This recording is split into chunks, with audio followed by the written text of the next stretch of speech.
Assalamualaikum warahmatullahi wabarakatuh.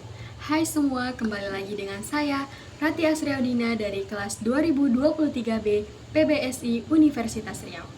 Nah, pada video kali ini kita akan mengkaji tentang teori stilistika. Apakah itu? Kata stilistika kerap kali dihubungkan dengan sastra. Pada dasarnya, maksud stilistika adalah pemahaman dan penguasaan pada sebuah gaya bahasa. Bila diuraikan secara etimologis, stilistika adalah kata yang berakar dari bahasa Inggris, yaitu stylistic. Jika ditemukan dalam bahasa Indonesia, berarti ilmu gaya bahasa. Jadi, stilistika adalah sebuah ilmu gaya bahasa yang berfokus pada penjabaran gaya bahasa dan merupakan kategori dari ilmu linguistik. Ulasan tentang ilmu gaya bahasa merupakan salah satu dalam gaya bahasa lisan.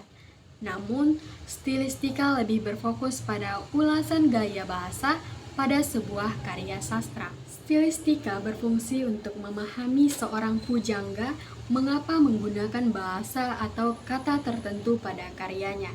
Contohnya adalah pada saat kita mengkomparasi antara gaya bahasa seorang penyair satu dengan penyair lain. Gaya bahasa seorang pujangga bisa dianalisis atau dijabarkan melalui cara pujangga memilih diksi dan kata. Bila disimpulkan, ruang lingkup dari stilistika adalah pemilihan kosakata, majas, rima, matra, dan struktur kalimat.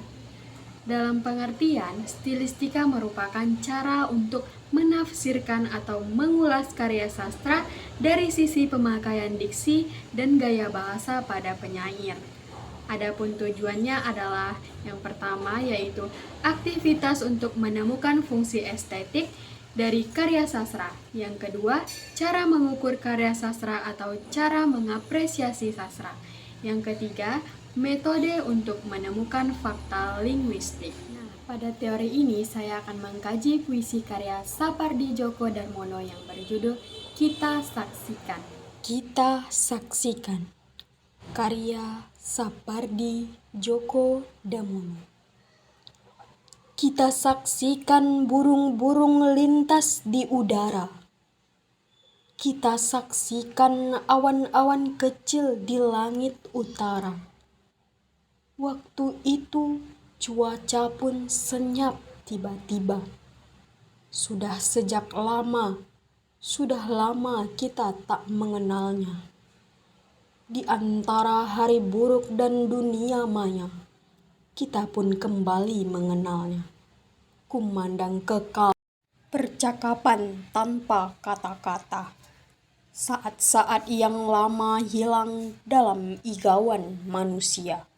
Diksi yang mengandung makna denotatif adalah kata saksikan yang berarti melihat secara langsung. Pada kata sejak lama yang berarti panjangnya waktu. Pada kata mengenalnya yang berarti mengetahui akan sesuatu hal. Nah, diksi yang mengandung makna konotatif adalah kata lintas yang berarti melewati sesuatu. Pada kata senyap yang berarti tidak ada lagi sesuatu yang diharapkan. Pada kata kembali yang berarti balik keadaan. Pada kata hilang tidak ada yang diharapkan lagi, sama halnya seperti kata senyap. Kesederhanaan kata yang digunakan Sapardi Djoko Damono memiliki kesan yang sangat menarik. Kata-kata yang dapat mudah dimengerti bisa menjadi karakteristik bagi karya Sapardi Djoko Damono itu sendiri. Dalam kesempatan kali ini akan dijelaskan unsur-unsur bunyi bahasa dalam puisi Kita Saksikan karya Sapardi Djoko Damono. Yang pertama ada asonansi.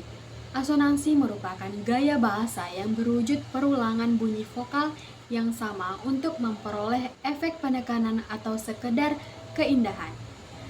Ansonansi juga dapat menimbulkan irama. Ansonansi dalam puisi Kita Saksikan karya Sapardi Djoko Damono sebagai berikut. Di data di atas terdapat pengulangan bunyi asonansi. Pada larik pertama terdapat huruf asonansi A dan U. Pada larik kedua terdapat huruf asonansi U dan I. Pada larik ketiga terdapat huruf asonansi U. Pada larik keempat terdapat huruf asonansi A, dan pada larik kelima terdapat huruf asonansi I. Secara keseluruhan, kata huruf asonansi pada puisi kita saksikan karya Sapardi Djoko Damono adalah A, U, E, I. Yang kedua ada aliterasi. Aliterasi adalah gaya bahasa yang berwujud perulangan konsonan yang sama dalam baris sajak berikut. Pada baris pertama dan kedua terdapat data B, menunjukkan adanya aliterasi K, N, T. Pada lirik ketiga terdapat aliterasi S dan I. Pada baris keempat terdapat aliterasi R dan D. Pada baris kelima terdapat aliterasi I. Pada baris keenam terdapat aliterasi K dan P. Pada baris ketujuh terdapat bunyi aliterasi M dan N. Jadi, keseluruhan bunyi konsonan aliterasi yang terdapat pada puisi kita saksikan pada karya Sapardi Djoko Damono adalah D, K, L, M, N, P, R, S, T. Yang ketiga ada sajak akhir. Sajak akhir adalah pola persajakan atau ulangan suara di akhir. Sajak digunakan agar memunculkan efek estetis suatu karya puisi. Dari data di atas menunjukkan bahwa puisi kita saksikan pada karya Sapardi Djoko Damono terdapat persajakan pola tetap berupa AA dan di bait kedua terdapat pola persajakan KK. Yang keempat ada sajak dalam. Sajak dalam adalah persajakan yang terdapat dalam satu baris, biasanya untuk memunculkan irama. Dari data di atas dapat diketahui adanya sajak berupa bunyi sajak yang sama. Dalam baris pertama terdapat bunyi an, pada baris kedua terdapat bunyi tu, dan pada baris keempat terdapat bunyi ma dan ak. Jadi bunyi sajak yang sama dalam puisi kita saksikan karya Sapardi Djoko Damono adalah an, tu, ma, dan ak. Dapat disimpulkan data penelitian berupa diksi dalam kumpulan puisi karya Sapardi Djoko Damono dianalisis secara struktur, yang terdiri atas tema, perasaan, nada, dan amanat. Semua data mengandung makna denotatif dan makna konotatif. Kata yang tidak mengandung makna atau perasaan-perasaan tambahan disebut kata denotatif, atau maknanya disebut makna denotatif. Sedangkan makna kata yang mengandung arti tambahan, perasaan tertentu, atau nilai rasa tertentu di samping makna dasar yang umum dinamakan makna konotatif atau konotasi. Sampai di sini penjelasan dari saya. Lebih dan kurang saya mohon maaf. Saya akhiri dengan wassalamualaikum warahmatullahi wabarakatuh.